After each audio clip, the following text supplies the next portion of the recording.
Hey y'all, it's Bailey with Reclaim Grace. I'm so happy you clicked on this video today. My puppy dog is going crazy in the background, so I'm sorry if you can hear that. But in today's video, we got 3 projects. I'm calling them spring. They're definitely fresh looking projects, but also romantic vibes. Y'all let me know what y'all think about these, and we're going to get started right now.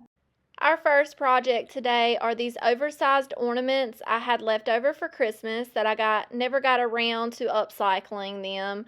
I thrifted them for $1 a piece and they still had the tags on them, so I took those tags off. The back sides of the ornaments, that gold full was flaking off, so I did scrape any excess off, and we're going to use Cashmere by Fusion just to give these a nice fresh look. We're gonna base coat these with the cashmere.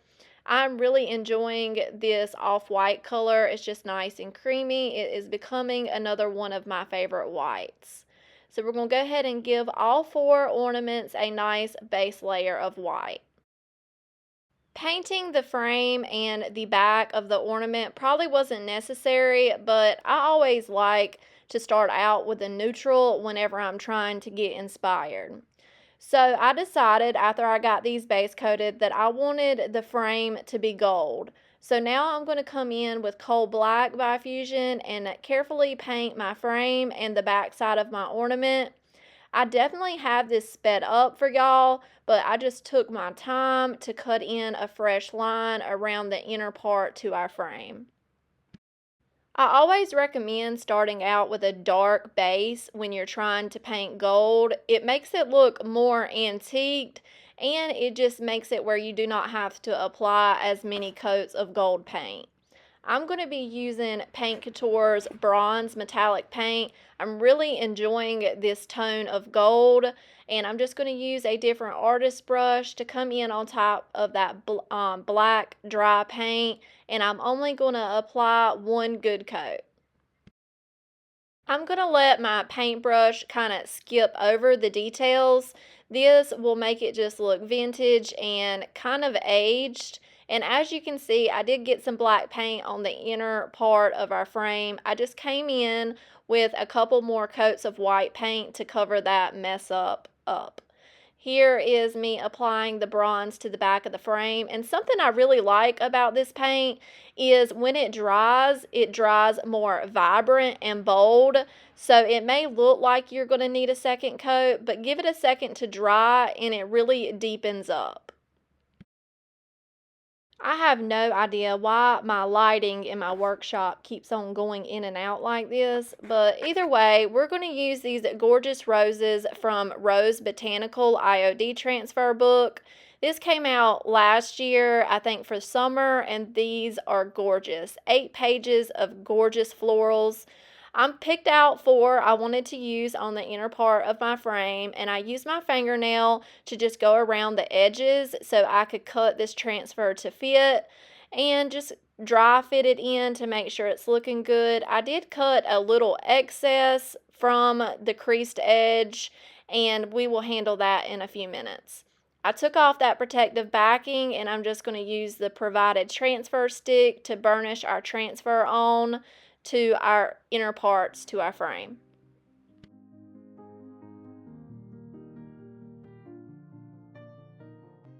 Any transfer that may have gotten on my frame, I'm just going to use a sharp X-Acto knife to scrape it off, and if you can't get it off, you can always just put another coat of paint on it. I'm just going to continue that process with my 3 other frames, creasing with my fingernail and then applying the transfer. I like to pull and rub at the same time. This helps the transfer release a whole lot faster. Some of my transfers I didn't cut out perfectly, so there's like a weird ending. So I just cut a piece of scrap leaf off from the excess and just applied it to those blunt edges. And this made it look a whole lot more finished.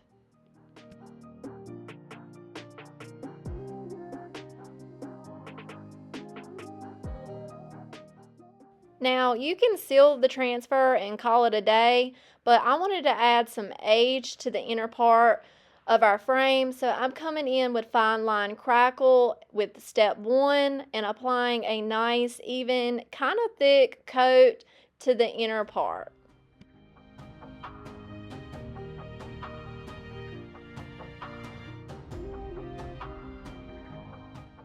I gave step 1 time to dry, and now we're going to come in with component 2 and apply it the exact same way, just using a different brush.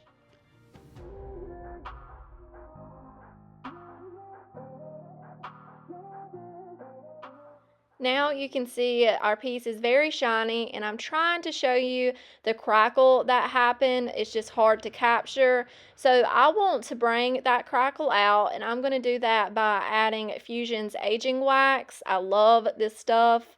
Just using a small artist brush, and I'm just going to go on top of the white surface and push this aging wax into the cracks from our crackle medium.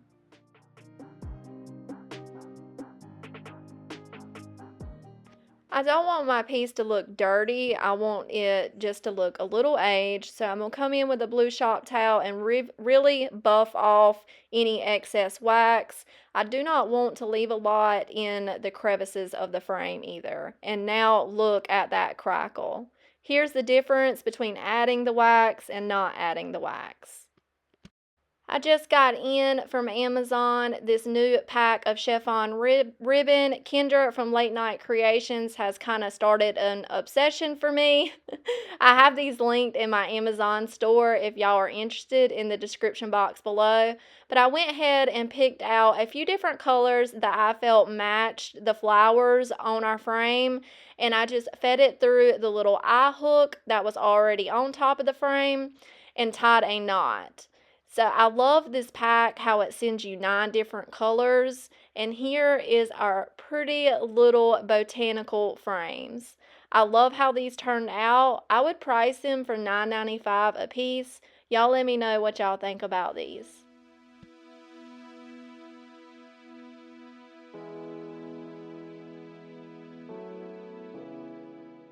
Project number 2 is a redo. We're going to start off by using my Fabric Cast resin. This is a 2-part resin, and I also have that in my Amazon store. I get asked about what kind of resin I use quite often, but you just equal parts. I'm going to do 2 little cupfuls of each. Give it a good stir for about 10 seconds, but don't stir too long because this cures very, very quickly. I did have to do 2 batches of this to fill up this deep mold. This is Persephone by IOD. So here is our project that I did last spring. It did not sell. It has a piece of decoupage in the center, milk paint around the edges, and an IOD trimming around the edge. I decasted our Persephone mold, and I'm going to use some Titebond Quick and Thick and spread that all the way to the edges and applied a pretty good, decent amount of glue. And we're going to get this glued down to the center part of our frame.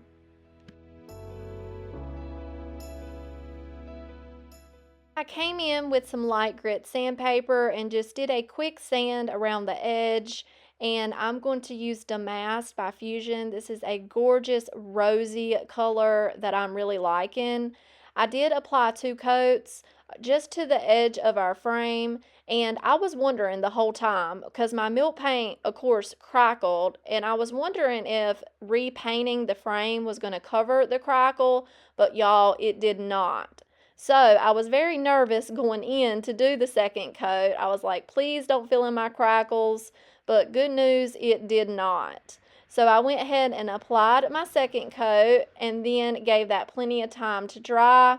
And then I came in with that same bronze metallic paint and painted just the trimming and edge part to our frame. And I did decide to do 2 coats this time. I have some salt wash and some cashmere paint. I'm going to mix up a pretty thick mixture here. I'm going to add some texture to the inner parts. And also, whenever you put something like a mold on top of a smooth surface, you're going to have cracks around the edge. So I shoved this mixture just to fill in those cracks to make it look like stone and like it's one solid piece.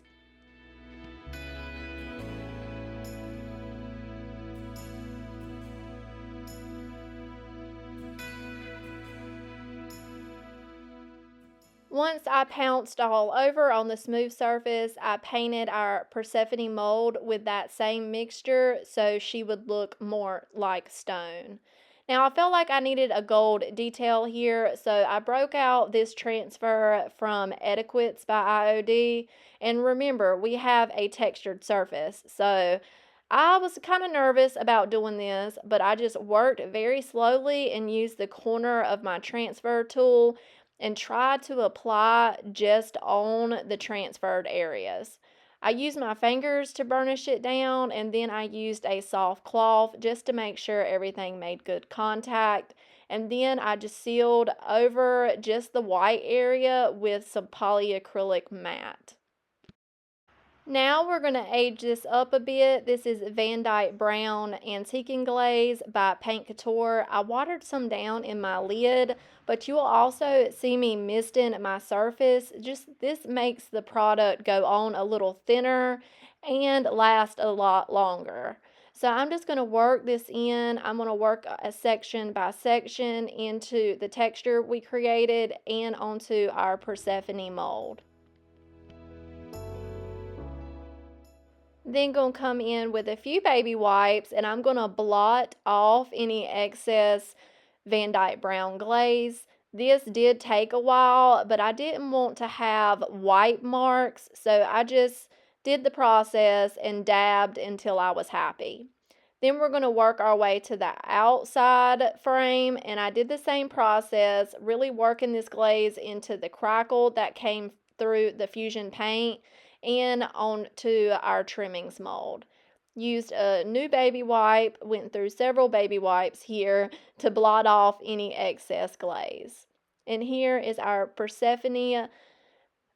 I love her. I don't know if this is exactly my style. Y'all let me know what y'all think about her. She is definitely romantic, and I like the way it looks. I would price her for $29.95.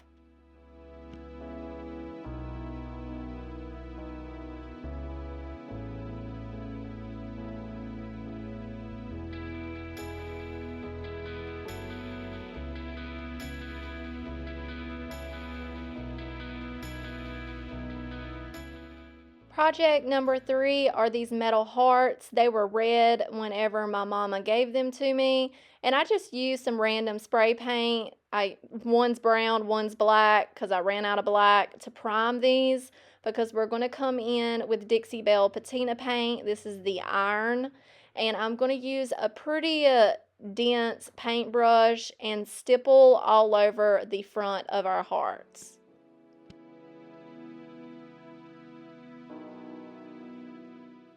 Like when using the gold, it's also very important to base coat your project when you want to use this iron patina.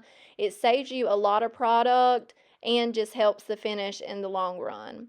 So I dried that first coat down, and now I'm going to apply my second coat the exact same way, but this time I'm not going to let the paint dry.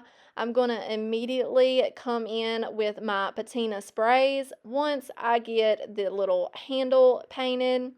I have the green patina spray here. I'm going to mist over my hearts pretty liberally, and then I remembered I do have a little left of this blue patina spray, but my sprayer doesn't work, so I'm going to use a paintbrush and just hit some of the details on the hearts.